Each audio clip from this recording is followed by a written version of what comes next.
Magandang araw po sa inyo, kabanong. Maging sa mga kakibi natin na walang sawang sumusubaybay at sumusuporta sa YouTube channel na ito. Mapakikinggan nyo ngayon ang kwento ni Mang Paeng na isang matandang albularyo at ang kanyang pakikipagsapalaran sa mga kampo ng kasamaan. Sa isang malayong probinsya naninirahan ang nasabing matanda.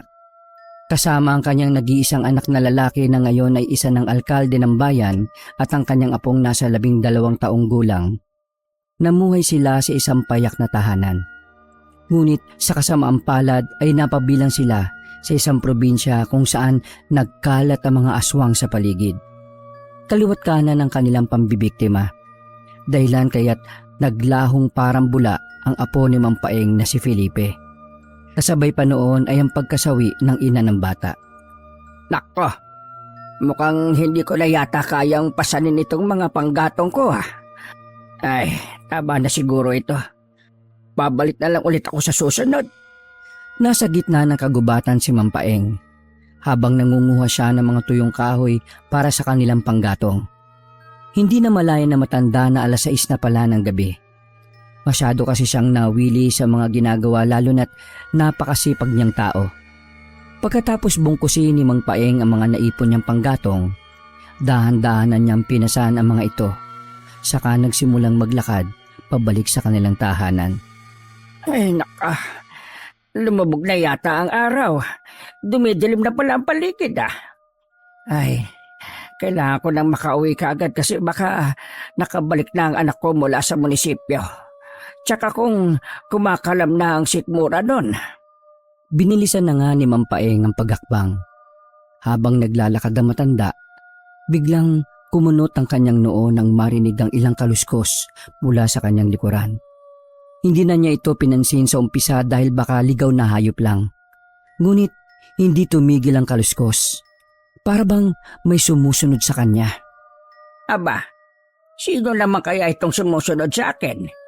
Huminto muna sa paglalakad si Mang Paeng, saka pinakinggan ng mabuti ang kaluskos. Maya-maya pa ay hinamon na niya ito para palabasin. Kung sakali mang masamang nilalang ang nakasunod sa kanya. Kung sino o kung ano ka mang nagtatago riyan sa damuhan, lumabas ka! Aba, hindi ako natatakot sa'yo. Huwag kang magkakamaling banggain ako dahil talagang tatamaan ka nitong ita ko. Hinintay pa ni Mang Paeng na magpakita ang sino mang sumusunod sa kanya. Pero isang tapik sa balikat ang gumulat sa matanda. Naku naman, ikaw lang pala. Maring Salvacion, ginulat mo naman ako. Akala ko kung sino na. Si Aling Salvacion ang kilalang manghuhula ng kanilang probinsya. Malapit din siyang kaibigan ni Mang Paeng at halos magkasing tanda lang sila. Paeng, nagbalik na sila. Agarang kumunot ang noo ni Mang Paeng sa sinabi ng matandang manghuhula. Anong sinabi mo, Salvacion? Nakita ko, nagbalik na sila. Sino ang nagbalik? Alam mo kung ano ang ibig kong sabihin, Paeng. Nako, ano ba pinagsasabi mo riyan, Salvacion? Mag-iingat ka sa pagbabalik nila. Dahil sa pagkakataong ito, mas malalakas na sila kaysa sa dati. Ang mga aswang ba ang tinutukoy mo? Oo, Paeng, sila nga. Paano mo naman nasabing nagbalik na sila? Naubos ko na silang lahat, 3 taon na ang nakalilipas. Hindi mo sila naubos. Labis nang naguluhan ng matanda, lalo na't inuulit pa talaga ni Aling Salvacion ang kanyang sinabi. Napakaseryoso na matandang manghuhula. Sinasabi ng mga mata nitong may nagbabadyang panganib ang darating sa buhay nila. Walang pasabing umalis si Aling Salvacion sa harap ni Mang Paeng. Nagtataka man ang matandang albularyo sa kung ano ang ginagawa ng manghuhulang yon sa kagubatan. Hindi na lang niya ito pinansin. Itinuloy na ni Mang Paeng ang paglalakad hanggang sa makalabas siya ng kagubatan at makauwi sa kanilang bahay. Pagkarating niya, naroon na nga si Filemon, ang nag-iisa niyang anak na alkalde ng kanilang bayan. May mga kasama itong iba pang mga politiko. Nako anak, narito ka na pala. Ano, gutom ka na ba? Saglit lang ha, ipagluluto kita. At magpahinga ka na muna riyan. Sigurado kong pagod ka sa trabaho mo. Ganito mag-alaga si Mang Paeng. Parang isang ina lang din. Matagal na kasing pumanaw ang kanyang asawa. Kaya siya na rin ang nagsisilbing ina at ama ng kanyang anak. Naku tay, huwag na po kayo mag-alala. Busog na po talaga ako kasi dinalan ako ng pagkain ng sekretarya ko. May kaarawan kasi sa kanila eh. May dala nga po akong pagkain sa inyo. Sige na tay, kumain na po kayo. Ay, ganun ba iho? Ay mabuti naman. Siya, sige. Gutom na rin talaga ako eh. Sige po tay, magpakabusog lang ho kayo ha. Siyempre, mukhang masarap pa naman itong mga ito. Ay oo naman ho. Ikaw ba iho? Sigurado ka bang busog ka na? Opo tay, para sa inyo yung mga yan. Ay sige. Sige po tay, asikasuhin ko muna itong mga bisita natin ha. Sige iho, ako nang bahala rito. Nilantakan na nga ni Mang Paeng ang mga pagkain sa kanyang harapan. Maraming mga minatamis. Kaya tuwang-tuwa ang matanda. Ito kasi ang paborito niyang kainin. Samantalang si Filemon ay inasikaso muna ang mga kapitan at konsihal nilang bisita. Kasama rin ng mga ito ang ibang tanod ng barangay. Habang masayang kumakain si Mang Paeng, may narinig siyang isang malakas na kaluskos mula sa labas ng kanilang bahay. Balak niya sana itong puntahan, pero nahihiya ang matanda na dumaan sa kanilang sala kung saan naroon sina Filemon at mga kasama nito. Baka kasi maistorbo ni Mang Paeng ang anak niyang abala sa ginagawa nito. Lalo na't pinag-uusapan ng alkalde ang tungkol sa kakulangan ng kanilang serbisyo sa kanilang probinsya. Kaya hindi na lang pinansin na matandang albularyo ang kaluskos. Tumigil na rin naman ito pagkalipas ng ilang minuto. Maya-maya pa, nagpaalam na si Filemon na pupunta ulit sila ng munisipyo ng kanyang mga kasamahan. Sige iho, mag-iingat kayo ha, gabi na. Opo itay. Lumakad na nga si Filemon. Napangiti naman si Mang Paeng sa kabutihan ng anak niyang alkalde. Labis na ipinagmamalaki na matanda ang kanyang anak, sapagkat wala itong ibang ginagawa kundi ang magsilbi sa kanilang probinsya. Bago natulog si Mang Paeng ay nagdasal muna siya. Relihiyoso din kasi ang naturang matanda. Nagsagawa rin siya ng ilang ritual bilang isang albularyo ng kagubatan. Sa kagubatan din kasi kumukuha ng kakaibang kakayahan sa panggagamot si Mang Paeng. Kaya siya tinaguri ang albularyo ng kagubatan. Kinaumagahan, nagising si Mang Paeng dulot ng isang malakas na pambubulabog ng mga tao mula sa labas ng kanyang bahay. Nakakunot itong nilabas ng matanda. Sino ba naman mga taong ito? May magpapagamot yata sa akin kayo na. Naku, ang aga-aga naman nila. Binuksan na lang ni Mang Paeng ang kanilang pintuan, saka hinarap ang mga taong nasa labas. Saka naman nakilala ng matanda kung sino-sino ang mga ito. Nagtaka siya nang makita ang mga empleyado na kasama ni Filemon sa munisipyo. Oh, kayo pala yan. Anong kailangan nyo't naparito kayo? Magandang umaga po, Mang Paeng. Magandang umaga rin ho. Anong sadya natin? Si Mayor po kasi nasa ospital po. Agad na nalaki ang mga mata ni Mang Paeng sa narinig. Ano? Ang anak ko nasa ospital? Bakit? Anong nangyari sa kanya? Bakit siya nasa ospital? Hindi rin po namin alam eh. Basta po, hinahanap ka niya. Baka gusto niyo po siyang dalawin. Aba, oo naman. Anak ko yan eh. Baka kung ano na nangyari sa kanya. O siya, tara na't pupuntahan ko ang anak ko na yon. Hindi na nga nag-base si Mang Paeng. Maski ang pagmumumog at paghilamos ay hindi na nag-abala pa ang matandang albularyo. Lalakad na sana pali si Mang Paeng, pero may bigla siyang naalala. Ay nako, saglit lang at may naiwan ako ha. Hintayin niyo muna ako rito. Sige po, walang problema. Agad na bumalik si Mang Paeng sa kanyang silid bago mabilis na inabot ang kanyang anting-anting sa ibabaw ng aparador. Agaran din itong isunot na matanda sa kanyang leeg na nagsisilbing kwintas. Pagkatapos ay itinago niya ito sa loob ng kanyang damit pang itaas. Hindi umaalis ng bahay si Mang Paeng na hindi suot ang anting-anting na ito, dahil ito ang pangontra niya sa mga aswang. Mabilis na nakabalik ang matanda sa mga empleyado ng munisipyo na naghihintay sa kanya. O tara na iho, bilisan natin. Baka kung ano na nangyari sa anak ko ngayon. Sige po. Sakay ang lumang tricycle ay nakarating din agad sila sa ospital kung saan naroon ang anak niyang si Filemon. Dali-daling bumaba ang matanda at saka pumasok sa loob ng ospital. Naunang naglakad ang mga empleyado dahil sila naman ang nakakaalam kung saan silid naroon ang alkalde. Pagkapasok sa loob ng silid ni Filemon, agad na kinumusta ng matanda ang kanyang anak. Nako, anak ko. Kumusta ang pakiramdam mo? Magandang umaga po, Itay. Medyo mabuti na po ang pakiramdam ko ngayon. Mabuti naman kung ganon. Ikaw talaga, pinag-alala mo kung bata ka. Hindi ka pala umuwi kagabi. Ano bang nangyari sa iyo? Hindi na po ako nakauwi sa dami ng trabaho ko. Sa munisipyo na po ako nakatulog. Sige. Ano nga nangyari sa iyo at nadala ka rito sa ospital? Ano po kasi, Itay? Ano? Uy, pinakakaba mo naman ako Sabihin mo na kagad, iho. Kanina pong madaling araw, habang lumalanghap ako ng sariwang hangin sa labas ng munisipyo, may sumugod po sa akin Ano? May sumugod sa'yo? Aba, ang lakas naman ng loob ng taong yan na sugurin ng anak kong alkalde ng bayan.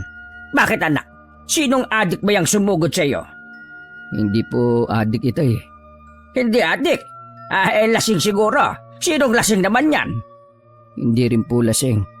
Hindi rin lasing. Siguro yung baliw nating kapitbahay na pagala-gala sa buong probinsya. Ay naku talagang taong yan Si Itay naman kung sino-sinong naiisip. Hindi nga po yun.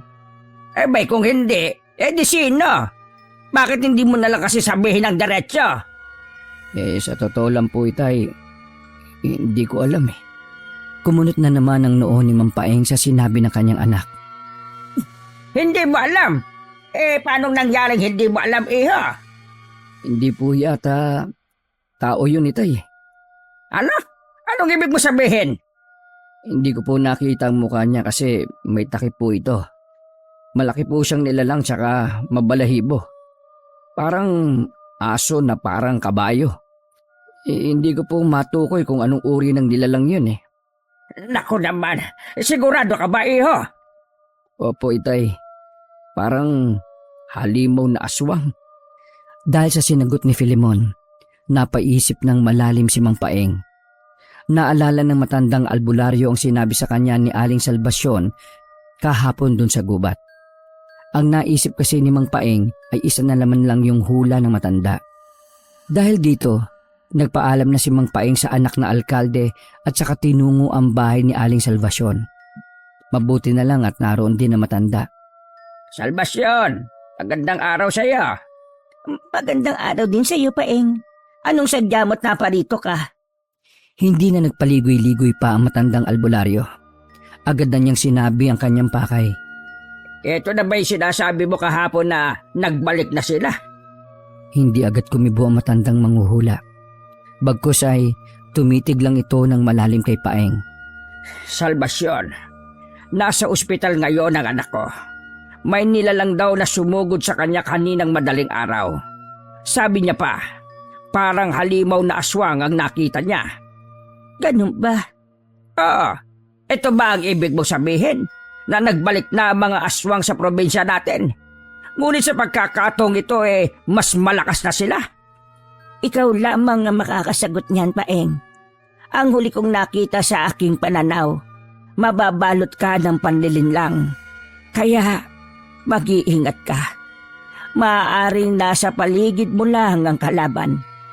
Papanlinlang? Nasa paligid ko lang? Ano ba naman ang ibig mong sabihin, Salvacion? Uulitin ko. Ikaw lamang ang makakasagot niyan. Umuwing puno ng pagtataka si Mang Paeng. Naguguluhan siya sa mga sinabi ng matandang manghuhula. Nasa paligid ko lang ang kalaban. Kung ganon. Natigilan ng matanda sa pag-iisip nang may bigla siyang naalala. Yung kaluskos. Tama. Ang kaluskos na yun. Palagi akong sinusundan ng kaluskos na yun kahit saan ako magpunta. Kailangan kong malaman kung sino o ano ang nilalang na laging nakasunod sa akin. Habang naglalakad nga si Mang Paeng pauwi, Muli na naman niyang narinig ang kaluskos. Tila ba naririnig nito ang pinagsasabi ng matanda. Tinangkang hanapin ni Mang Paeng ang pinagmula ng kaluskos. Ngunit mabilis din itong nawala. Makalipas ang ilang araw, tuluyan nang gumaling ang pakiramdam ng alkaldeng si Filemon. Kaya nakalabas na ito ng ospital. Nagmana ang alkaldeng ito sa ama niyang masipag. Kaya kahit kalalabas lang niya ng ospital, ay nais niyang manilbihang kagad sa taong bayan. Itay, gusto niyo po bang sumama sa amin ngayon? Saan naman ang lakad niyo, anak? Diyan lang po sa pinakamalapit na barangay. Mamimigay po kami ng ayuda ngayon. Ay nako, kalalabas mo lang sa ospital Hindi pa nga nahilom yung mga sugat mo eh. Nako itay, malayo sa bituka itong mga sugat ko. Kalmot lang naman ho ito ng halimaw na aswang na yun eh. At saka, kailangan ko na pong gampanan ng responsibilidad ko sa probinsyang ito. Pero anak, magpahinga ka kaya muna. Makapaghihintay naman yung mga yan. Hindi po pwede itay. Tawag ho ng tungkulin ito. Sigurado ka bang mabuti na ang pakiramdam mo? Baka mamaya ay nahihilo ka pa. Okay na po ako tay. Mabuti-buti na po ang pakiramdam ko kaya wag na ho kayong mag-alala. Sige anak, ikaw ang bahala. Ayaw po ba ninyong sumama sa amin? Pasaya po roon. Ay nako, hindi na. May pupuntahan din ako ngayon. O saan naman po? Sa kagubatan, iho. Mangunguha ko ng mga halaman para sa panggagamot ko. Malapit na kasi ako maubusan eh. O sige po. Mag-iingat po kayo tay ha. Anak, mag-iingat din kayo. Nako, makasuguri ka na naman ng nilalang na yon. Hindi na po yun itay. Tatamaan na siya nitong revolver ko. Pasalamat siya at hindi ko ito nadala nung nakaraan. Nagtawanan na nga lang ang mag-ama. Pagkatapos ay tuluyan ang nagpaalam si Filemon. Dumiretso na ang mga lalaki sa kabilang barangay kung saan naghihintay ang kanyang mga kasamahan sa politika. Samantala, nagtungo muna si Mang Paeng sa pinakamalapit na sementeryo upang dalawin ang puntod ng yumao niyang asawa. Hindi nakalimutan na matanda ang anibersaryo ng pagkamatay nito. Nakaupo na nga si Mang Paeng sa harapan ng puntod ng kanyang asawa habang kinakausap ito. Mahal, alam mo, sobrang ipinagmamalaki ko ang anak nating si Filemon. Parang dati lang, nangangarap pa siyang maging kapitan ng barangay natin noong bata pa siya. Tapos ngayon naging alkalde na talaga. Ang galing ng anak natin Talagang nasa puso niya ang magsilbi sa taong bayan. Tsaka alam mo ba na... Napahinto si Mang Paeng nang muli na naman niyang narinig ang kaluskos sa paligid. Agad na naalerto ang matanda. Dahilan ng kanyang mabilisang pagtayo. Sino lang dyan? Magpakita ka! Harapin mo ako! Inihanda ng matandang albularyo ang suot niyang anting-anting. Para kung sakaling sumugod ang kung sino mang nakasunod sa kanya, ay mayroon siyang panlaban. Hindi lang kasi pangontra ng aswang ang anting-anting na yon, kundi pati na rin ng masasamang espiritu, elemento at iba pang masasamang nilalang. Bakit mo ba ako sinusundan? Anong pakay mo sa akin? Nakita na ni Mang Paeng ang pinanggagalingan ng kaluskos, kaya buong tapang niya itong nilapitan. Nasa likuran nito ng iba pang puntod sa paligid. Nang makalapit na ang matanda, isang itim na pusa lang ang kanyang nakita at agad itong tumakbo palayo. Sigurado si Mang Paeng na may kung anumang nilalang ang nagtatago ron kanina. Dahil bahagya niyang nakita ang bahagi ng katawan nito. Ngunit ngayon, nakatakas na naman ang naturang nilalang na parabang takot malapitan ng isang katulad ni Mang Paeng. Nakakunot noong bumalik si Mang Paeng sa puntod ng kanyang asawa. Saka ito muling kinausap. Alam mo mahal, nagsisimula na rin akong kabahan sa mga pasimpleng nangyayari ngayon. Una, laging may sumusunod sa akin na hindi ko alam kung ano o sino kasi lagi namang nawawala sa tuwing tatangkain kong harapin. Ikalawa, sinugod ang anak natin ng isang hindi pa matukoy na kung anong uri ng nilalang. Sugutan pa nga siya ngayon At ang ikatlo, yung mga hula ni kumari nating Salvasyon. Hindi ko alam kung anong tinutukoy niya sa mga hula niyang yon. Ewan ko ba. Pero masama ang kutob ko rito. Tumahimik ng ilang sandali si Mang Paeng, saka muling nagpatuloy. Walang pakialamang matanda kahit nagbabadyang bumuhos ang ulan. Malimig na rin ang simoy ng hangin. Anumang sandali ay bubuhos na ang malakas na ulan. Pero hindi ito pinansin ni Mang Paeng. Ang mahalaga sa kanya ay maramdamang muli niyang makapiling ang yumaong asawa. Ay, siya nga pala, mahal. 3 taon na ang nakalilipas. Pero hanggang ngayon hindi ko pa rin matagpuan ang nag-iisa nating apo na si Felipe. Itong si Filimon naman, itinuon na lang yata niya ang buo niyang atensyon sa pagsisilbi sa taong bayan para makalimutan niya yung pagkawala ng kanyang anak. Basta ako, umaasa pa rin akong buhay pa si Felipe. Kahit sinasabi nilang na biktima na siya ng mga aswang, hindi pa rin ako naniniwala. Bumuntong hininga na lang si Mang Paeng sa kalungkutan na biglang pumasok sa kanyang puso. Napakabait ng bata nitong si Felipe. Masipag din at mapagmahal, kaya mahal na mahal siya ng kanyang lolo. 3 taon na ring hinanap ni Mang Paeng ang nawawala niyang apo. Pero hindi niya talaga ito mahanap-hanap. Gayunpaman, buo pa rin ang loob ng matanda na balang araw ay makikita niyang muli si Felipe. Maya-maya pa ay nakita ni Mang Paeng ang 3 lalaki na may dalang bulaklak. Naglalakad ang mga ito, papalapit sa kanyang kinaroroonan. Sa kanya lang nakita ang mga lalaki, tuluyan itong makalapit sa kanya. May mga trabaho yon sa munisipyo. Kayo pala. Opo, pinadala po ito ni Mayor. Susunod daw po siya rito pagkatapos niyang mamigay ng mga ayuda doon sa kabilang barangay. Nagtaka si Mang Paeng sa sinabi ng lalaki. Ano? Di naman alam ni Filimon na nandito ako Oo, kasi ganito. Kami po ang sinabihan niya na pupunta rito pagkatapos niya doon sa ginagawa niya. Sinabi lang din po namin yan sa inyo. Hindi niya po talaga alam na nandito kayo. Ay, ganun ba? Opo, ganun na nga po. Pinaunan niya na lang po itong mga bulaklak Para hindi siya mahirapang bitbitin ng mga ito mamaya pagpunta niya rito. Ay, sige. Iho, ilagay mo na lang yan rito. Inilapag na nga ng mga ito sa harapan ng puntod ang dala niyang bulaklak. Pagkatapos ay agad ring nagpaalam. Makalipas ang ilang minuto, umalis na rin sa sementeryo si Mang Paeng. Saka tumungo sa kagubatan upang manguha ng mga halaman na gagamitin niya sa panggagamot. Saglit din siyang nagdasal doon upang manatili at mas mapalakas pa ang kakayahan niyang yon sa panggagamot. Tulad ng inaasahan, nakasunod na lang sa kanya ang nilalang na lumikha ng kaluskos. Ngunit hindi pa rin ito magawang makita na matanda. Pagka-uwi ni Mang Paeng, naabutan niya ang manghuhulang si Aling Salvasyon na pasimpleng nakaupo sa labas ng kanilang bahay. Nagtaka ang matanda sa kanyang nakita dahil hindi naman bumibisita sa kanya ang naturang manghuhula. Nilapitan ni Mang Paeng si Aling Salvasyon, saka ito tinanong. Salvasyon, ano naman ginagawa mo rito sa bahay ko? Milagro yata't napadpad ka rito. Saglit siyang tinitigan ng matandang babae, saka ito nagsalita. Nandito ako para magpagamot sa iyo. Nagulat naman si Mang Paeng sa narinig. Ito kasi ang kauna-unahang pagkakataon na lumapit sa kanya ang matandang manghuhula para magpagamot.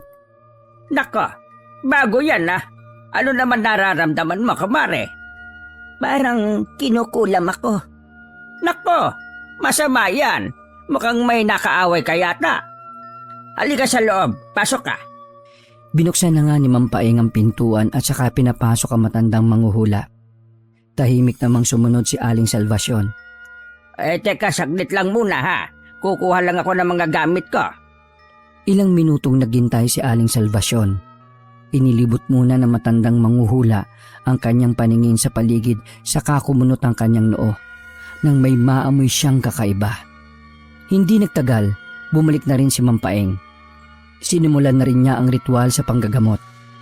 Habang abala si Mang Paeng sa kanyang ginagawa, bigla na lang siyang natigilan nang bigla ring magsalita si Aling Salvasyon. Dadami sila. Hindi mapigilan ni Mampaeng na mapahinto sa kanyang ritual dahil sa sinasabi ng matanda. Anong dadami? Sino? Ang kalaban natin. Dadami sila. Dadami ang mga aswang? Hindi na sumagot pa si Aling Salvacion. Bagaman hindi pa tapos ang ritual, agad nang tumayo ang matandang manghuhula. Saka mabilis na lumabas ng bahay at umuwi sa kanila. Naiwan namang takang-taka si Mampaeng sa ikinilos ni Aling Salvacion. Isang araw, narinig ni Mampaeng mula sa sabi-sabi ng mga kapitbahay na may 4 na taong nahawaan ng mga aswang. Nakapagtatakang mabilis daw nahawa ang mga ito hanggang sa naging isang ganap na aswang. Hindi mapigilan ni Mampaeng nakabahan para sa kapakanan ng lahat. Naisip na naman ng matanda ang hula ni Aling Salvacion. Ito na siguro sinasabi ni Salvacion na dadami ang mga aswang sa probinsyang ito. Nako, hindi na tama ito. Maraming madadamay na inosenteng tao. Hindi na mapalagay ang matandang albularyo. Kung kaya lang sana ng kapangyarihan niyang gamutin ang mga bagong hawa na aswang, ay agad na niya itong ginawa ng paraan para ibalik sa pagiging tao. Ngunit hindi sapat ang kapangyarihan ni Mampaeng sa pagiging albularyo ng kagubatan upang gawin yon. Mas lalong nalungkot ang matanda nang makilala niya ang mga bagong aswang ng kanilang probinsya. Mga kakilala at dating kaibigan niya kasi ang mga ito, na ngayon ay nagtatago na at hindi na umuwi sa kanilang tahanan dahil tinutugis na sila ng mga tao. Ang itim na ng mga nangyayari sa mundong ito. Mabuti pa, maligo na lang muna ako bago problemahin ang lahat ng ito. Mayroong paliguan si Mampaeng sa labas ng kanilang bahay. Pero mas gusto na matanda na doon maligo sa pinakamalapit na batis. Malamig kasi ang tubig doon at gustong-gusto niya ang malamig na tubig. Bukod pa rito, mas gusto ni Mang Paeng na nasa loob siya ng kalikasan, lalo na't sa kalikasan din ang gagaling ang kakayahan niya sa panggagamot. Naglalakad na ang matanda papunta sa batis. Pagkarating doon, nagdasal muna siya bago hinubad ang pangitaas na damit. Masayang naligo ang matanda. Dahil sa malamig na tubig, tila nakalimutan ni Mampaeng ang panganib na nangyayari sa kanyang paligid. Masyado siyang naaliw sa yamang tubig na ito ng kalikasan. Hanggang sa muli na naman niyang narinig ang kaluskos. Kahit saan siya magpunta, talagang sinusundan ng matanda ng nilalang na yon. Dahil dito, bumilis ang pintig ng kanyang puso. Huminto muna si Mampaeng sa pagligo at saka dahan-dahan niyang nilapitan ang pinanggagalingan ng kaluskos. Suot niya pa rin ang kanyang anting-anting at sa pagkakataong ito, umaasa ang matanda na makakarap na niya ang nilalang na laging nakasunod sa kanya. Kahit natatakot na si Mampaeng, ay pinatatag pa rin niya ang kanyang sarili. Malaman lang kung ano o sino ang nilalang na yon. Sino ka ba? Bakit lagi mo akong sinusundan? Anong kailangan mo sa akin? Bakit ba ayaw mong ipakita ang sarili mo sa akin? Nagsasalita si Mang Paeng habang naglalakad papalapit sa kinaroroonan ng nagtatagong nilalang. Gayunpaman, sa hindi na mabilang na pagkakataon, ay tumakas pa rin ito. Ngunit sa mga sandaling ito, nagtataka si Mang Paeng sa kanyang nakita sa lupa kung saan nagtago kanina ang nilalang na yon. Teka, ano naman to? Laway? Isang malagkit na likido ang nasaksihan ni Mang Paeng. Hindi rin maganda ang amoy nito, kaya napatakip ang matanda sa kanyang ilong. Mukhang ang laway ang nagkalat sa lupa. Dahil dito, nagdududa na si Mang Paeng. Sa isip ng matanda, maaring isang ang aswang ang laging nakasunod sa kanya. Baka gusto siya nitong kainin, ngunit hindi magawang makalapit ng aswang dahil sa anting-anting ni Mampaeng. Pagka-uwi ni Mampaeng sa bahay nila, naroon si Filemon. Nakadamit pambahay ang lalaki kaya masasabing wala itong lakad ngayon. Doon ay nakapag-usap silang dalawa pagkatapos magbihis na matanda. Naghahanda ng merienda si Mampaeng habang kinakausap ang kanyang anak. Napansin na matanda ang pagbagsak ng balikat ni Filemon. Pagod kasi ang alkalde sa dami niyang trabaho at tungkuling kailangang gampanan. Anak, kumusta naman ang trabaho mo? Ayos lang naman po, Itay. Sigurado ka ba? Mukhang malaki na yung eye bags mo, oh. Yung eye bag mo, may eye bags rin. Lagi po kasi akong kulang sa tulog dahil sa tungkulin ko eh. Ay, oo naman, iho. Halatang napapagod ka na. Siguro'y magpahinga ka naman paminsan-minsan. Kaya nga po, hindi muna ako pumasok sa munisipyo ngayon. Magpapahinga muna ako kahit isang araw lang. Yan, tama yan, anak. Nako, hindi ka pwedeng mapagod ng husto. Baka magkasakit ka ba? Hindi pwedeng magkasakit ang alkalde ng probinsyang ito. Ngumiti si Filemon sa sinabi ng kanyang ama. Handa na rin ang kanilang merienda na tinapay at juice. Inilapag na ito ni Mang Paeng sa mesa. Sabay naman silang kumain. Maya-maya pa, nagsalita na naman si Filemon. Itay, narinig na ba ninyo yung bagong balita ngayon sa probinsya natin? Anong balita? Meron bang bagong balita, anak? May bago na naman daw pong tao na nahawaan ng mga aswang. 3 raw po sila. Ano? Totoo ba yan, iho? Baka naman sabi-sabi lang din. Hindi po. Totoo po ito. Sa katunayan nga nagpunta sa opisina ko kahapon yung pamilya ng isang bagong aswang. Humingi sila ng tulong sa akin para ibalik daw sa dati yung kapamilya nila. Tapos, anong ginawa mo, iho? Yun nga po. Ano naman ang may tutulong ko ron? Hindi ko rin naman alam kung papaano. Tulong pinansyal lang naman po ang kaya ko, Itay. Pero yung pabalikin sa pagiging tao ang aswang, kalokohan po yun. Ano ko, may kapangyarihan? Hindi ko na po alam kung anong dapat kong gawin para sa mga taong ito. Napaisip si Mang Paeng sa sinabi ni Filemon. Maging ang matanda, hindi rin malaman ang gagawin. Kung sa bagay, iho, may punto ka rin naman. Hindi mo na siguro responsibilidad ang bagay na yan. Ibang usapan na kasi ang tungkol sa mga aswang, anak. Baka mamaya mapahama ka pa kung manghihimasok ka sa problema nila. Pero Itay, kailangan ko pa rin gumawa ng hakbang para matulungan sila. Aba, paano mo naman gagawin yun, anak? Matutulungan po ba ninyo ako rito? Ano? Baka po kasi may nalalaman kayong gamot na pwede nating ibigay sa kanila. O kaya po, pangontra sa mga aswang para malabanan po natin ang mga nilalang na yan. Nako, hindi ko kaya yan, anak. Albularyo lang ako. Wala akong kakayahang labanan ng mga aswang. Kaya nga po albularyo kayo. Kahit gamot lang po na pwede nating ibigay sa mga bagong nahawa na aswang. Baka kaya pa natin silang ibalik sa dati. Napabuntong hininga si Mang Paeng sa hinihingi ng kanyang anak. Kahit gusto niya ring tumulong, wala naman siyang alam kung papaano gawing posible ang gustong mangyari ni Filemon. Anak, pasensya ka na talaga, ha? Pero hindi ko kaya yan. Bagsak ang balikat na yumuko si Filemon sa sagot ng kanyang ama. Sige po, Tay. Ayos lang po. Iniba na lang ni Mang Paeng ang usapan para hindi na mamroblema pa roon ng anak. Siya nga pala, anak. Tungkol pala dun sa apo kong si Felipe. Tila napukaw naman ang atensyon ni Filemon nang marinig ang pangalan ng kanyang anak. Bakit po, Tay? Anong tungkol sa kanya? Kailan kaya natin siya mahahanap? Nako, Tay. Sobrang abala ko na po kasi talaga. Hindi ko po talaga alam pero nawawala na po ako ng pag-asa. Mas mabuti pang tanggapin na lang po natin ang katotohanan.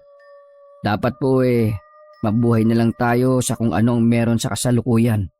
Siguro, Tay, sumuko na lang po tayo. Hindi ako makakapayag niyan, iho. Magpapatuloy pa rin ako sa paghahanap kay Felipe. Tay, masakit din naman para sa akin ito. Anak ko yun Pero 3 taon na po kasi ang nakalilipas at hanggang ngayon maski anino niya wala tayong nakikita. Baka nga po, totoong nabiktima na siya ng mga aswang. Hindi. Huwag mo sabihin yan, iho.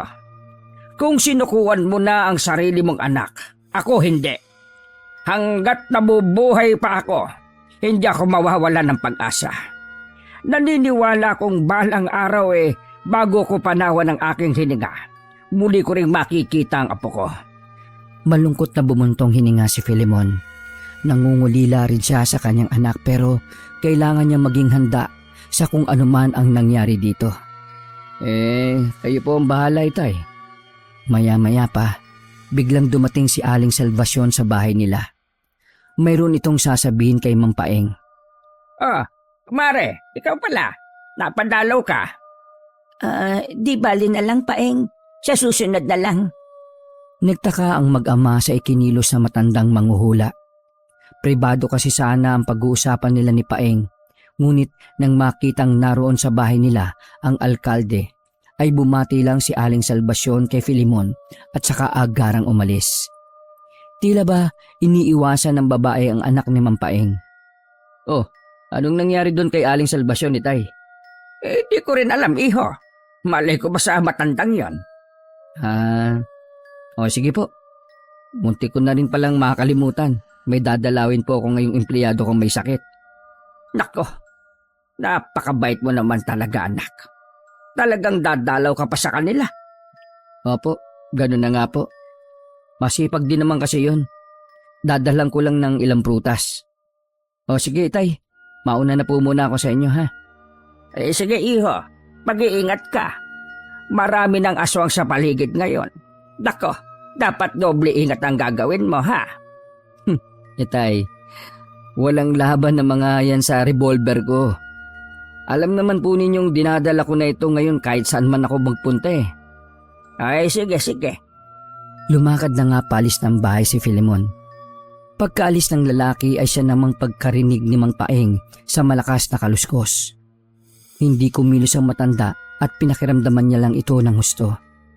Lumipat ng pwesto ang kaluskos mula sa likuran ng kanilang bahay hanggang sa tapat ng bintana. Pabilis ng pabilis ang pintig ng puso ni Mang Paeng. Kinakabahan siya nang wala sa oras.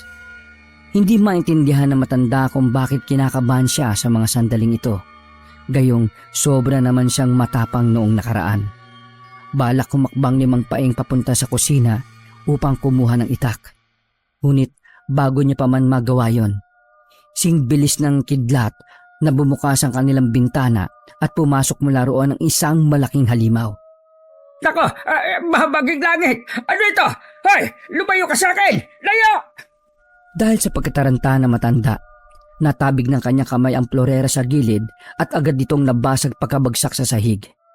Umungol ng bahagya ang halimaw nang sa wakas ay nagkaharap na rin sila ni Mang Paeng. Oo, ito ang laging sumusunod sa matanda. Kung ano-anong santo na ang tinatawag ni Mang Paeng upang palayuin sa kanila ang naturang halimaw. Ngunit hindi ito lumalayo. Umalis ka na rito sa pamamahay ko! Huwag kang lumapit sa akin! Layuan mo ko! Halimaw ka! Saklolo! Saklolo! Tulungan niyo ako! May halimaw sa loob ng bahay ko! Kahit anong sigaw na matanda, parabang hindi siya naririnig ng kanyang mga kapitbahay. Tila may kung anong mahika ang nagmamanipula rito. Kahit anong bagay na kayang buhati ni Mang Paeng ay dinadampot na niya at buong lakas na itinatapon sa halimaw. Atras ng atras sa matanda habang umuusad naman ang halimaw patungo sa kanya. Gayunpaman, hindi siya sinusugod ng halimaw. Iniiwasan lang nito ang mga bagay na ibinabato ni Mang Paeng sa kanya. Nagtaka ang matanda dahil dito, ngunit mas nangibabaw sa puso niya ang takot. Hindi nagtagal, nagulat si Mang Paeng sa ginawa ng halimaw.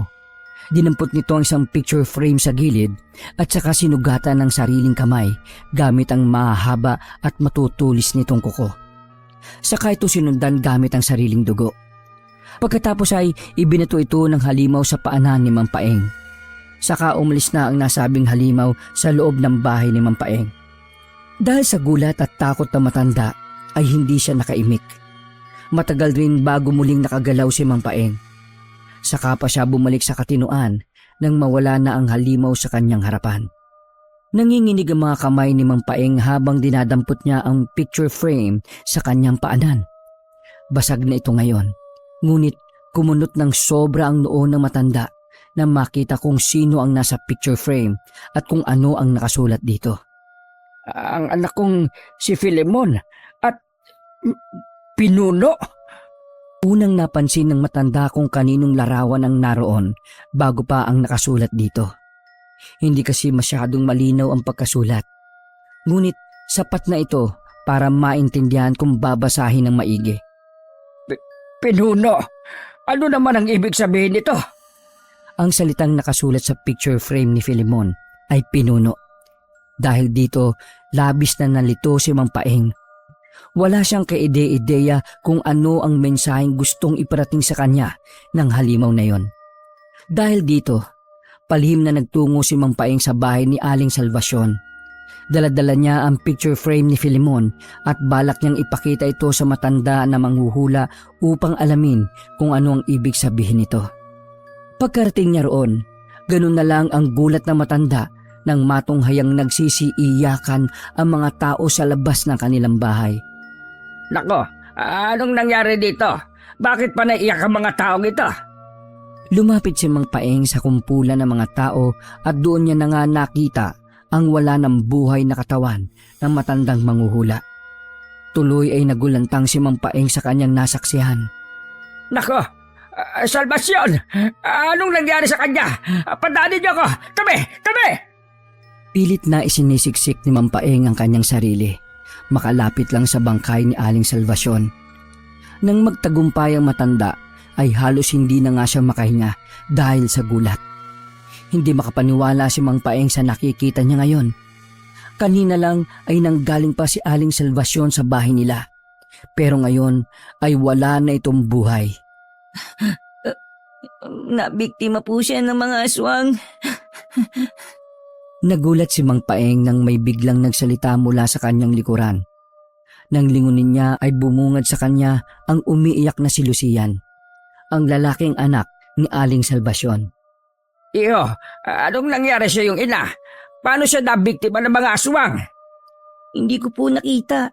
Basta umalis na lang siya kanina at pagbalik ko dito naghihingalo na.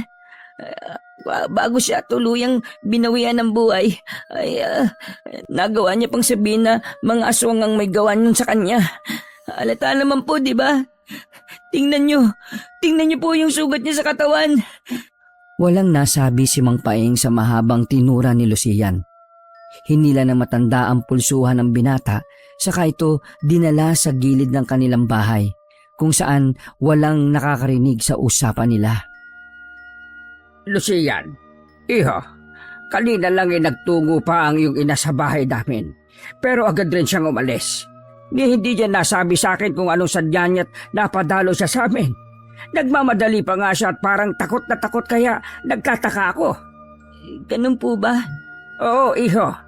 May isa pa pong sinabi si inay bago siya pumanaw, Mang Paeng. Meron pa. Ano naman yon? Pinuno po. Dagli ang kumunutang noo na matanda nang marinig ang sinabi ni Lucian. Ano? Pinuno? Anong ibig mo sabihin? Hindi ko rin po alam Pero kahapon po, nabanggit niya rin sa akin ang salitang yan. Hindi nga lang niya nilinaw. Bakit? Ano bang sinabi ni Kumare? Ganito po kasi. Sinubaybayan niya pong hulaan kayo. Ako? Bakit naman? Ewan ko po. Basta, sinabi niya sa akin kahapon na may nakita siyang 3 bagay sa inyo. Ano-ano naman ang mga yon, iho? 3 hula po. Una, ang inakala ay itinuring na patay ay buhay. Ano? Anong ibig sabihin yan? Hindi ko rin po alam Basta sinabi niya lang yun. Kung ganon, ano naman ang ikalawa?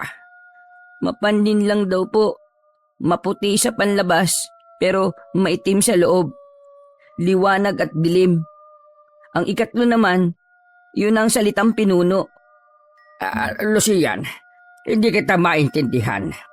Maging ako po hindi rin maintindihan kung anong ibig sabihin inay sa mga hula niya.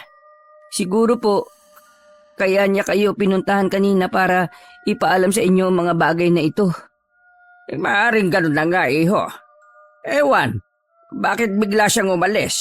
Nahiya siguro sa anak ko.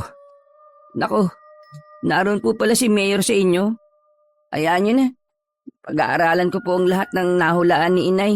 Total, unti-unti ko na rin namang namamana yung kakayahan niyang yun eh. Umuwing litong-lito si Mang Paeng. Nakalimutan na nga niyang ipakita kay Lucian ang daladala niyang picture frame ni Filimon na may nakasulat na salitang pinuno. Pagkagat ng dilim, maagang natulog ang matanda. Hindi na niya hinintay na makauwi si Filimon dahil may isang bagay ang biglang pumasok sa isipan ni Mang Paeng. Isang pagdududa. Ngunit hindi niya kayang tanggapin ang pagdududang ito. Kaya sinikap niyang matulog na lang muna. Hindi nagtagal, nakatulog na rin si Mang Paeng. Paeng? Kumaring Salvacion, anong ginagawa mo rito? Paeng, may kailangan kang malaman. Malaman? Ano naman yon? Ang pinuno. O bakit? Anong meron dyan? Ang nabasag na picture frame. Alam mo rin pala ang tungkol doon. Sa bagay, manghuhula ka nga pala. Bakit pa ba ako nagtataka? Naku naman, no? Ang pinuno ay ang nasa larawan na yon. Ano? Anong sinasabi mo riyan, Salvacion? Ang anak mong si Filemon, siya ang pinuno ng mga aswang. Aba, nasisira ka na yata ng bait ko, mare. Alam mo ba kung ano mga sinasabi mo? Ang apo mong si Felipe ay buhay. Alam ng sarili mong anak kung ano ang nangyari sa iyong apo. Pinuno ng mga aswang si Filemon. Pinuno ng mga aswang si Filemon! Hindi! Hindi! Nako, panaginip lang pala. Halos sa kalagitnaan na ng gabi nang biglang sumigaw si Mang Paeng mula sa malalim niyang pagtulog. Dahil sa isang panaginip na tila bangungot. Kalokohan. Kalokohan ang lahat ng iyon. Hinahabol ni Mang Paeng ang kanyang hininga. Para siyang nanggaling sa isang mahabang habulan dahil sa pagkahingal niya. Tumayo na lang ang matanda at nagtungo sa kanilang kusina para uminom ng tubig. Ngunit bago pa man makainom si Mang Paeng ay may narinig na siyang isang malaking kalabog sa labas ng kanilang bahay. Natigilan ng matanda sa kanyang ginagawa.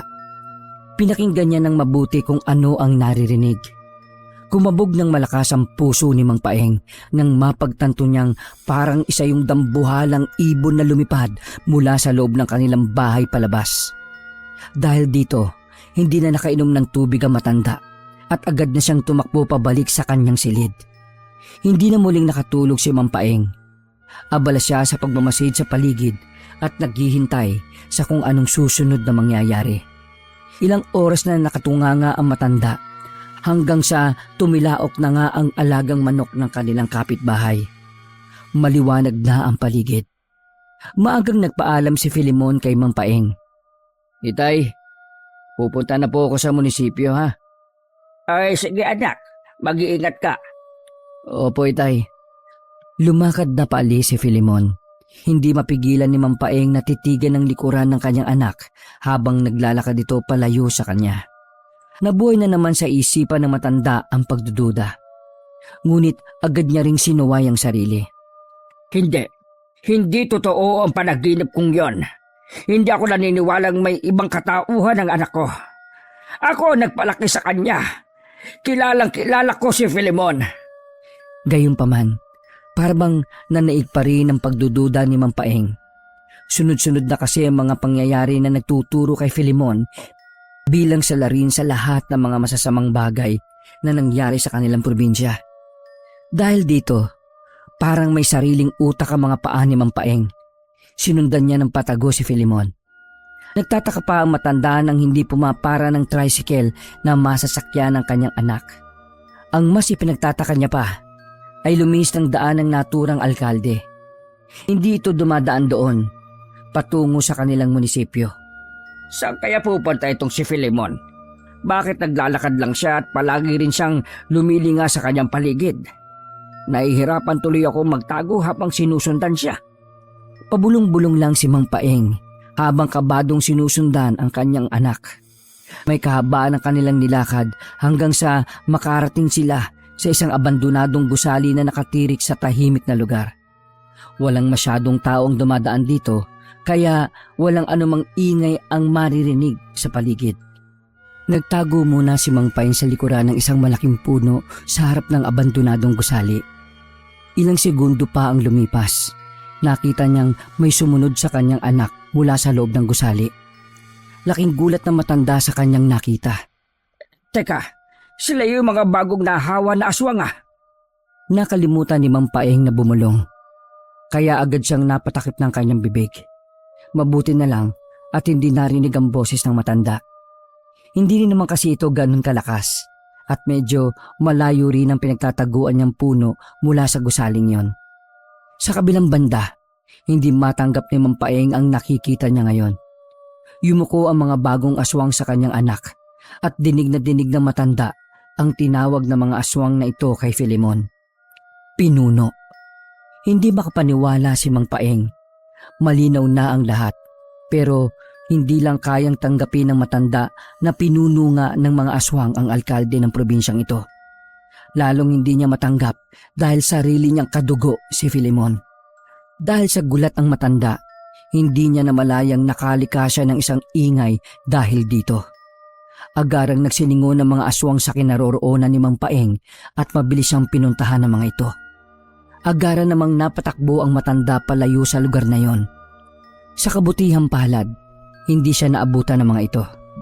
Dumiretso agad si Mang Paeng sa kanilang bahay at balak niya sanang ikandado ang mga pintuan.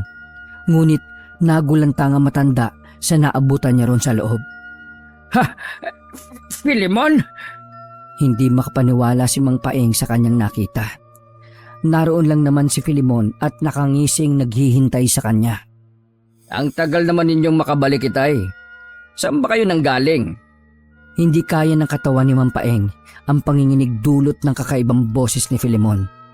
Nakakakilabot itong pakinggan. Yung tipong hindi mo nagugustuhin pang marinig dahil nakakasira ng katinoan. Filemon, anong nangyayari? Bakit nandito ka na kaagad? Hindi ba't naroon ka pa kanina sa abandonadong gusali? Ano? Anong abandonadong gusali ang pinagsasabi mo, itay? Hindi kita maintindihan. Lalong kinabahan si Mang Paeng sa mapaglarong sagot ni Filemon. Tila ba nililinlang na naman siya ng kanyang anak at nais pa nitong magkunwari. Ngunit hindi nagtagal, agad nang humalakhak ng malakas si Filemon. Parang halakhak ng isang masamang halimaw. Kinakabahan man ay sinikap pa rin ni Mang Paeng na magtanong.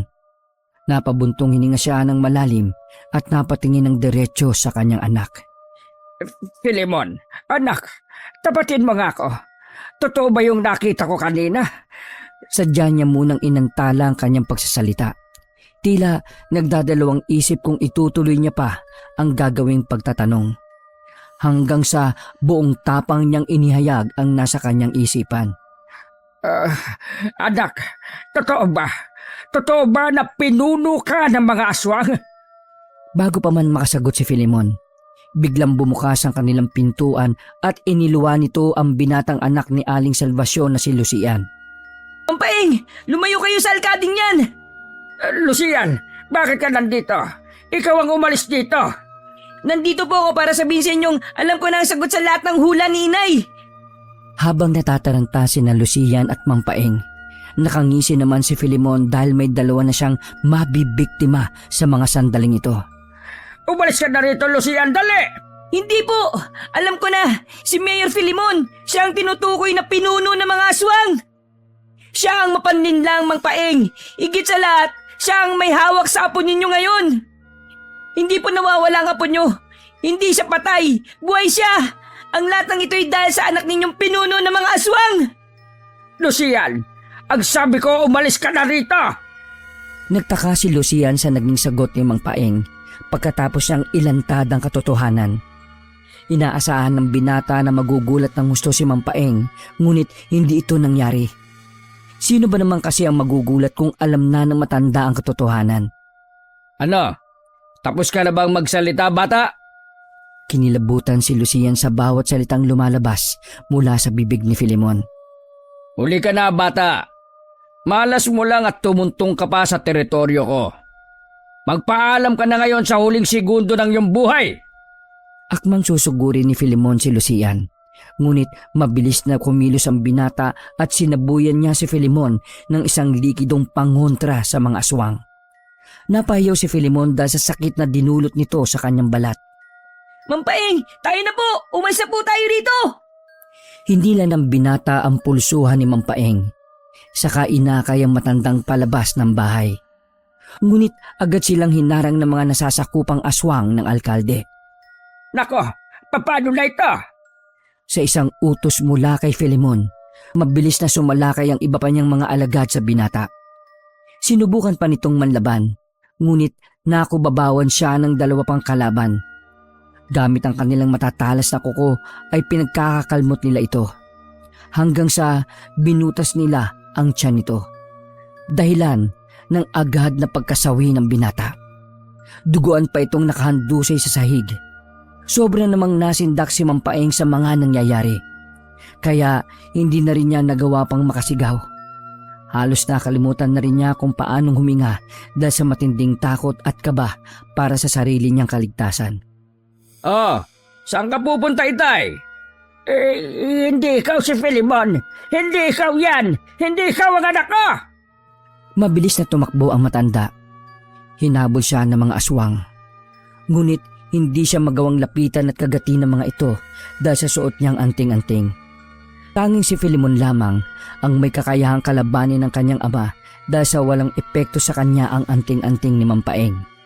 Ang magagawa lang ng mga aswang na humahabol ngayon sa matanda ay hulihin siya at dalhin sa kanilang pinuno na alkalde ng probinsya. Dumiretso si Mampaeng sa kagubatan. Kahit alam na matanda na walang makatutulong sa kanya roon dahil walang ibang tao. Pero yun na ang pinakaligtas na lugar na naisip niya. Sa loob kasi ng kagubatan ay maaring lumakas si Mampaeng. Dito nagmumula ang kapangyarihan ng kanyang anting-anting at hindi lang para manggamot kundi para na rin pangontra sa mga aswang. Nararamdaman ni Mampaeng na makakatulong ang kagubatan para magawa niyang labanan ang mga aswang. Bukod pa rito, mas maigi na rin sa gitna ng kagubatan sila magtutuos nang sa gayon ay wala ng ibang inosenteng tao ang madadamay. Habulin niyo ang matandang yan. Huwag niyo na munang papatayin. Iharap niyo siya sa akin. Galit na sigaw ni Filemon. Hindi alam ni Mampaeng kung ano ang pinagmumula ng galit ng kanyang anak. Wala siyang maisip na dahilan. Gayunpaman, walang balak si Mampaeng na lumayo ng tuluyang kay Filemon. Nanghingi lang siya ng tulong mula sa kapangyarihan ng kagubatan bilang albularyo. Pagkatapos ay haharapin niya ng buong puso't tapang si Filemon upang tanungin kung ano ang nangyari sa kanya. Nais ding malaman ng matanda kung nasaan ang apo niyang si Felipe.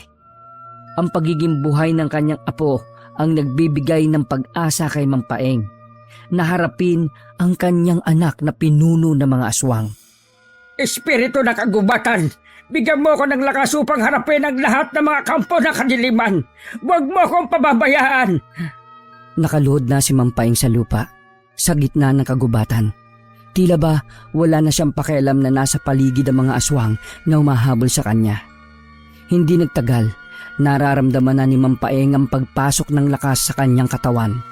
Sa pagkakataong ding ito, nagsidatingan na ang mga aswang at pumaligid na ito sa kanya. Hindi nga lang sila makalapit dahil sa suot niyang anting-anting at taglay na panibagong lakas. Habang nakangisi ay dahan-dahang naglakad si Filemon palapit sa kinaroroonan ng kanyang ama. Filemon, anak ko, ano bang nangyayari sa iyo? Bakit ka nagkaganyan? Imbis na sumagot, humalakhak na lang ng humalakhak si Filemon. Kaya nanginig na naman sa takot si Mampaeng. Gusto mo ba talagang malaman? Hindi sumagot si Mampaeng. Takot lang siyang nakatitig sa kanyang ama na halos hindi na siya makilala ngayon dahil sa napakalaking pagbabago ng pagkatao nito. Makinig kayo ng mabuti, Itay. Dahil isasalaysay ko sa inyo kung ano nga ba ang nangyari sa akin. Sinimula na nga ni Filemon na balikan ang nakaraan niyang sariwang-sariwa pa sa kanyang alaala. Nagsimula lang naman ang latang ito nung pinatay mo ang ina ko. Nagulantang si Mampaeng sa kanyang narinig. Tila wala siyang kaalam-alam sa mga tinura nito sa kanya. Anong pinagsasabi mo, iho? Huwag ka na magmaang-maangan, Itay. Pinatay mo ang inosente kong ina na sarili mong asawa. Filemon, iho, hindi kita maintindihan. Ha! Nagmamaang-maangan ka pa? Hindi mo niligtas ang buhay ni nanay nung nagkasakit siya, hindi ba? Dahil nalaman mong isa siyang aswang. Hindi mo natanggap ang tunay niyang pagkatao. Hindi totoo yan, Filemon. Isa kang doktor ng medisina dati. Ngunit pinili mong huwag iligtas ang sarili mong asawa mula sa isang karamdaman dahil natatakot kang mabuhay siya at mambiktima ng mga tao. Hindi mo binigyan ng pagkakataon si nanay na patunayan na kahit aswang siya, hindi siya isang masamang nilalang. Tapos ano? Binitiwan mo ang pagiging doktor dahil labis kang nakonsensya sa ginawa mo sa kanya? At sa halip itinuloy mo na lang ang kakayahan mong manggamot bilang isang albularyo na kagubatan? At para ano? Sa tingin mo ba sapat na ang ginawa mong paglimot sa iyong pagiging doktor para mapatawad kita sa ginawa mo kay nanay? Anak, hindi mo naiintindihan. Tumahimik ka dyan! Naiintindihan ko ang lahat. Pakiusap, anak. Tama na. Anong tama na? Gusto mo pang malaman kung anong ginawa ko? Pwes, tatapusin na lang din naman kita ngayon kaya sasabihin ko na sa'yo. Tumakbo lang naman ako bilang alkalde ng probinsyang ito para gawing aswang ang mas maraming taong naninirahan dito sa atin. Oo, ito ang tunay kong layunin. Ito ang kapalit sa pagkitil mo sa buhay ng aking ina. At alam mo ba, hindi ba pinatay mo siya para iligtas ang maraming tao? Pero alam mo rin ba, dahil mas pinili mo ang mga tao kaysa sa sarili mong asawa, mas marami pa akong papatayin sa kanila. Uubusin ko kayong lahat ng mga tao. Ikaw ang may kasalanan ng lahat. Ikaw ang dahilan kung bakit mas maraming tao ang mamamatay. Paulit-ulit kong ipamumukha sa iyo ang bagay na yan bago pa man kita tapusin. Hayan, tignan mo, yung mga alagad ko, nagkalat na sila sa buong baryo. Napalingon nga si Mang Pael sa kanyang paligid.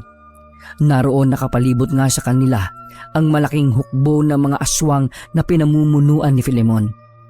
Dahil doon ay bagyang napatras sa kanyang kinalalagyan na matanda. At siya nga pala, pagkatapos kitang tapusin, isusunod ko na ang lahat ng tao sa baryong ito. Pati na rin ang mga kalapit baryo. Sabay tawa ng malakas si Filemon habang masamang nakatitig sa kanyang ama.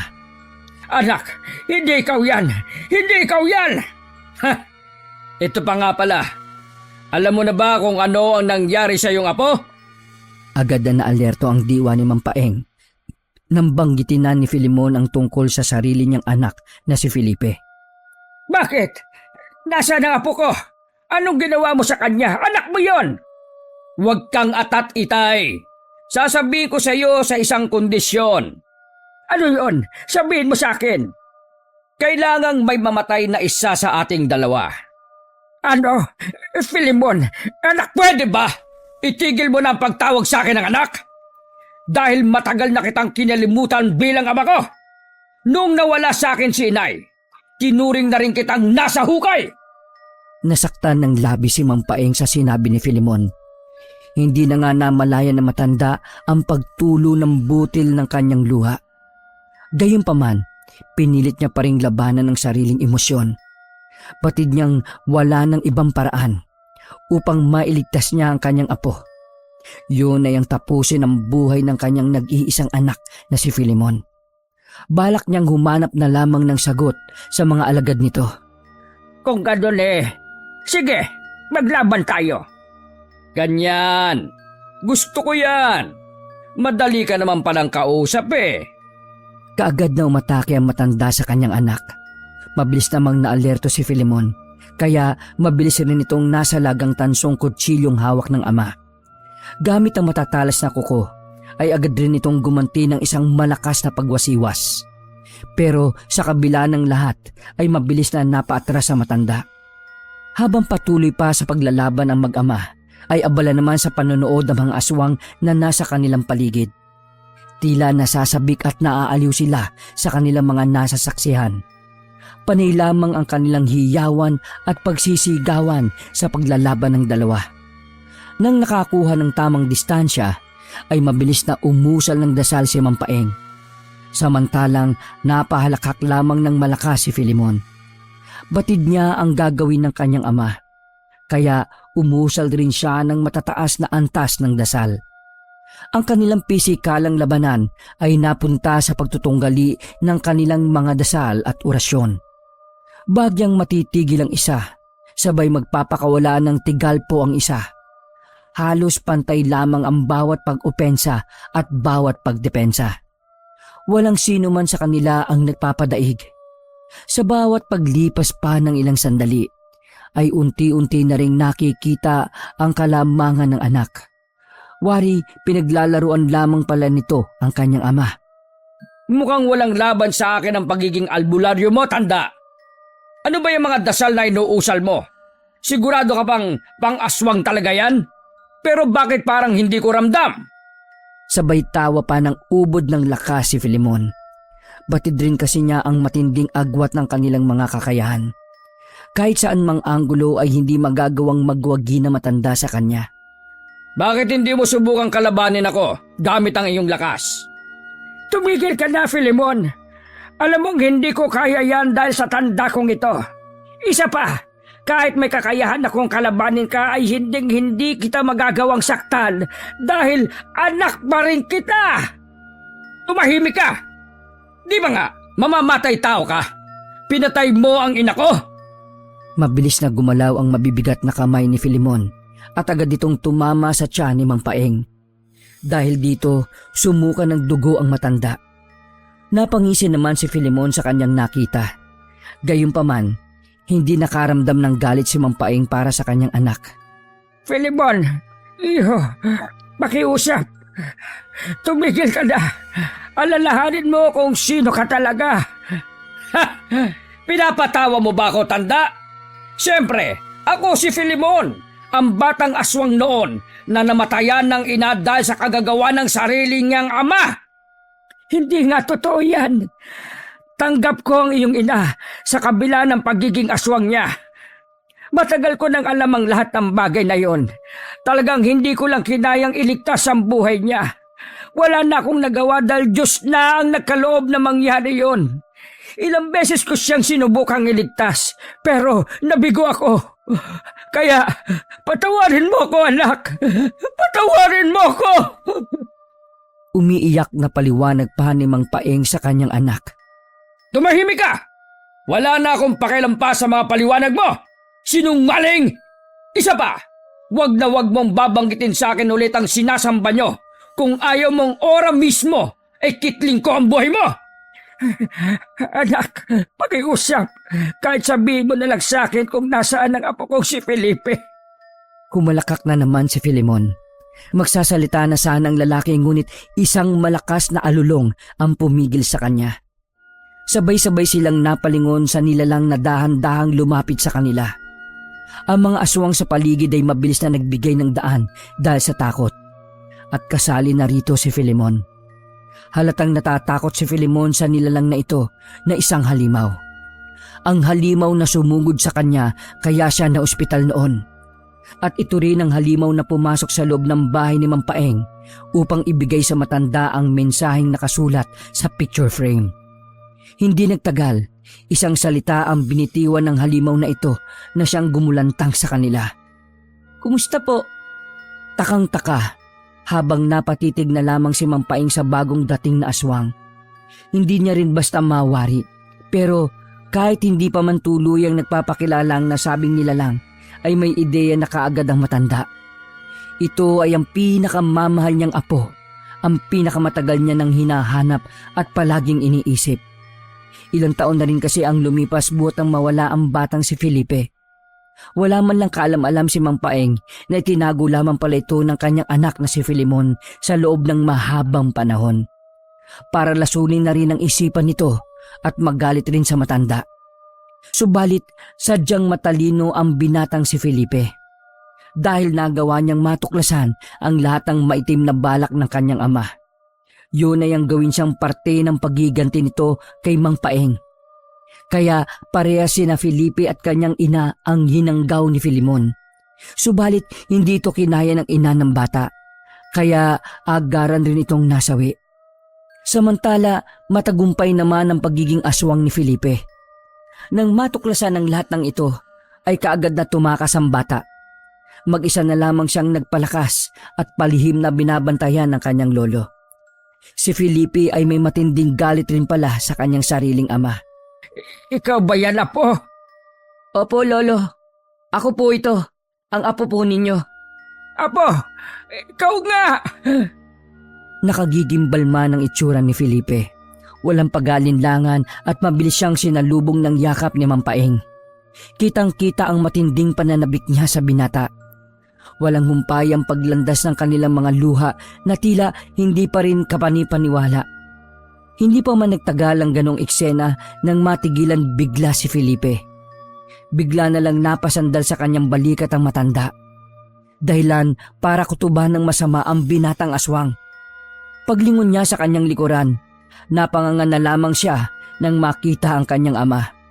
Nakatayo na ito roon at tinusok na ng kanyang matatalas na kuko ang tiyan ni Mampaeng. Dahilan para muli itong mapasuka ng dugo. Lolo!